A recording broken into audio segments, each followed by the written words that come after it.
Sebagai orang sakti dan kebanyakan tokoh-tokoh besar Majapahit yang mokso, tempat pamoksan itulah yang dikenal sebagai makam atau petilasan. Demikian juga dengan tempat di dusun pojok desa Samiran ini.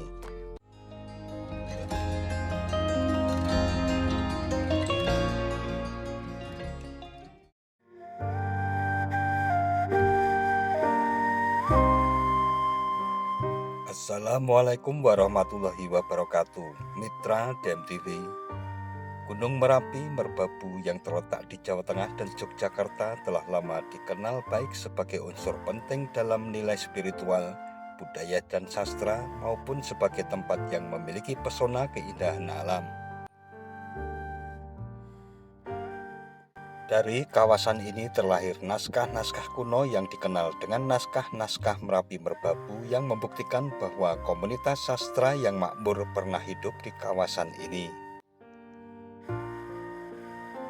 Karya-karya Merapi Merbabu juga mengilhami budaya sastra yang unggul di Keraton Kartasura, Surakarta, dan Yogyakarta.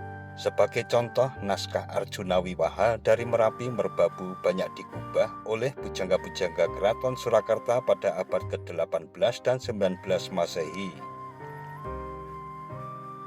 Hal ini dapat menggambarkan hubungan antara para wiku di pegunungan dengan orang-orang keraton di Surakarta.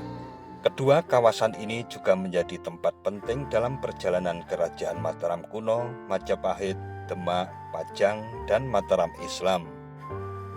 Hal ini dibuktikan dengan terdapatnya situs-situs maupun petilasan-petilasan yang berasal dari berbagai zaman.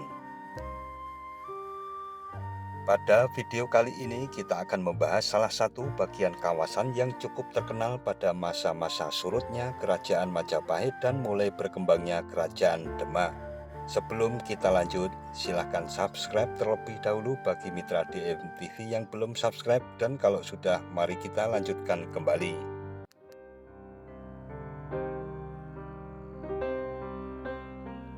Kawasan Selo di Kabupaten Boyolali, Jawa Tengah memang memiliki banyak objek wisata yang masih baru atau sudah cukup lama berdiri. Nyaris semua tempat wisata di Selo menawarkan kecantikan alam pegunungan karena lokasinya yang ada di lereng Gunung Merapi dan Merbabu.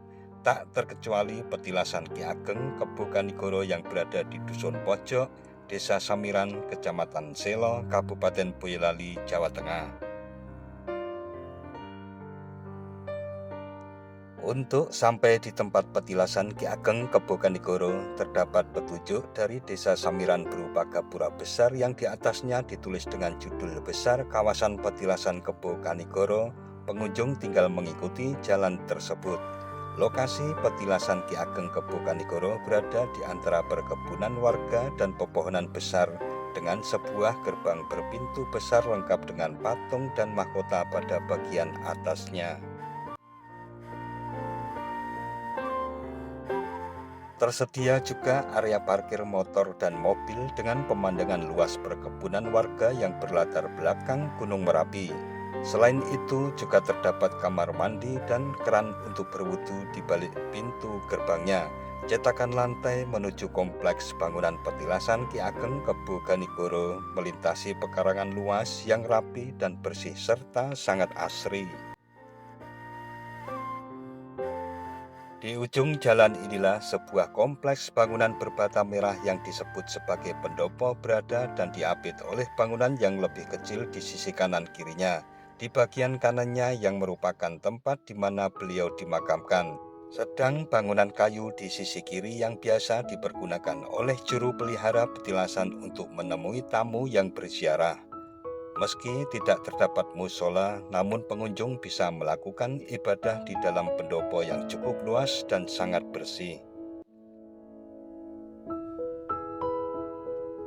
Sejarah yang menyelimuti petilasan Ki Ageng Kebo Kanigoro masih tersimpan dan sang juru kunci yang ada di sini siap membagikan sejarah tersebut kepada pengunjung yang datang ke sini dengan membawa hal yang baik dan tidak bermaksud merusak apa yang ada, karena situs ini masih sangat terjaga termasuk keasrian alamnya. Urut-urutan sejarahnya dimulai dari Prabu Brawijaya V menikahi putri Campa yang bernama Dewi Anarawati dan melahirkan 3 anak. Putri pertama Ratu Pembayun dinikahkan dengan Adipati Handayaningrat, penguasa Kadipaten Pengging. Putra kedua bernama Raden Lembu Peteng yang berkuasa di Kadipaten Madura, dan putra ketiga adalah Raden Joko Gugur. Buah cinta Adipati Handayaningrat dan Ratu Pembayun melahirkan Raden Kebo Kanigoro, Raden Kebo Kenongo, dan Kebo Amiluhur. Selisih usia Kebo Kanigoro dan Kebo Kenongo hanya terpaut 1 tahun. Kebo Kanigoro lahir 1472 Masehi dan Kebo Kenongo lahir tahun 1473 Masehi. Raden Kebo Kanigoro sudah meninggalkan istana Pengging sejak muda untuk menjadi seorang vanaprastha, yaitu pengembara spiritual atau seorang pertapa muda. Perjalanan spiritual Kebo Kanigoro sangat panjang hingga sampai di punggung Gunung Merapi dan Gunung Merbabu, kini masuk wilayah administrasi Kecamatan Selo, Kabupaten Boyolali.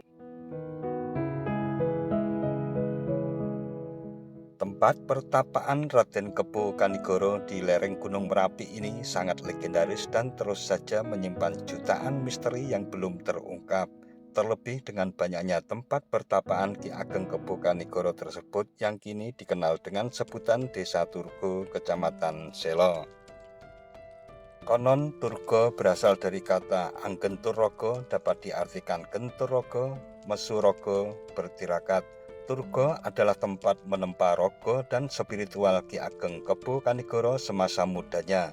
Sebagai tempat menempa fisik dan psikis termasuk olah batin spiritual, hingga kini Turgo masih dianggap sebagian besar oleh warga setempat sebagai tempat yang keramat.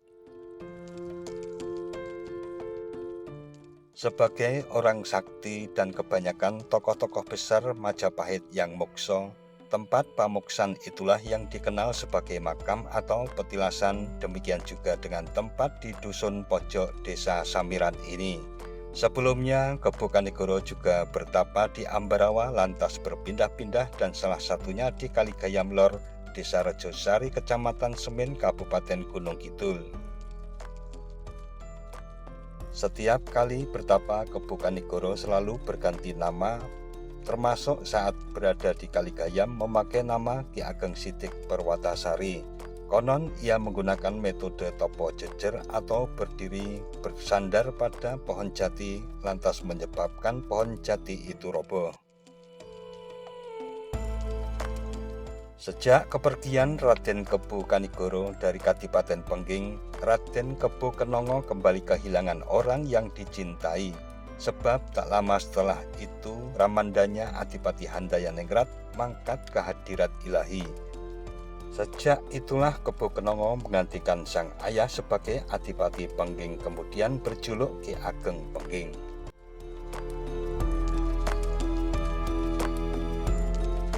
Sesuai adat tradisi kerajaan, seharusnya putra pertama yang menggantikan tahta ayahandanya. Namun demikian, Ki Ageng Kebo Kanigoro tetap bersikukuh dengan keputusan hidupnya sejak awal.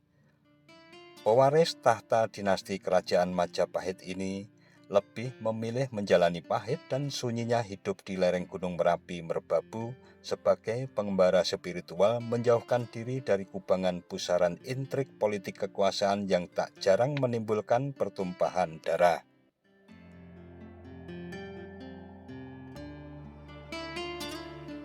Nah, mitra DMTV, demikian tentang petilasan Ki Ageng Kebo Kanigoro dan latar belakang sejarah keberadaannya di lereng Merapi Merbabu. Jika ada salah mohon dimaafkan dan diluruskan dengan memberi masukan di kolom komentar pada video ini. Sekian dan wassalamualaikum warahmatullahi wabarakatuh.